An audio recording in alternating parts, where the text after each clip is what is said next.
বাশার আল আসাদ যদি পালিয়ে গিয়ে থাকেন তাহলে সিরিয়ায় বিদ্রোহীদের জন্য পরিস্থিতি বেশ জটিল হতে পারে। দেশটির বিদ্রোহীরা বেশ কয়েকটি গোষ্ঠীতে বিভক্ত এবং তাদের উদ্দেশ্য ভিন্ন।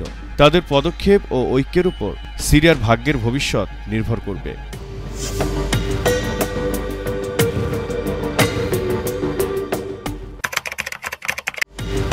যদি আসাদ সরকার পতিত হয়, বিদ্রোহীরা সম্ভাব্য বিভিন্ন অঞ্চলে নিজেদের শাসন প্রতিষ্ঠার চেষ্টা করবে। তবে সিরিয়ার বিদ্রোহী গোষ্ঠীগুলো একে অপরের বিরুদ্ধে দীর্ঘদিন ধরে লড়াইয়ে লিপ্ত।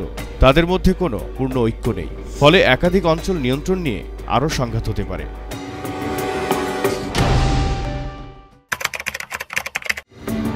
বিদ্রোহীরা একটি নতুন সরকার গঠন করার চেষ্টা করতে পারে, যা সিরিয়ার জনগণের সহানুভূতি ও আন্তর্জাতিক সমর্থন অর্জন করতে সক্ষম হবে।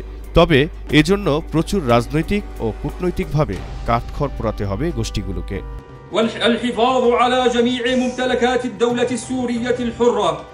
عاشت سوريا حرة أبية لكل السوريين بجميع أطيافهم. আসাদ সরকারের পতনের পর সিরিয়ায় আন্তর্জাতিক শক্তির হস্তক্ষেপের সম্ভাবনা রয়েছে।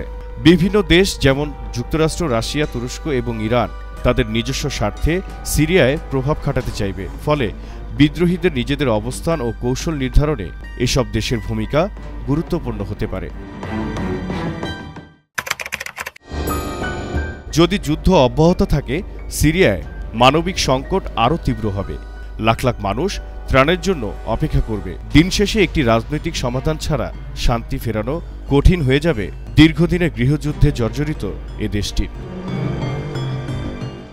জহিরুল ইসলাম জহির, এশিয়ান পোস্ট।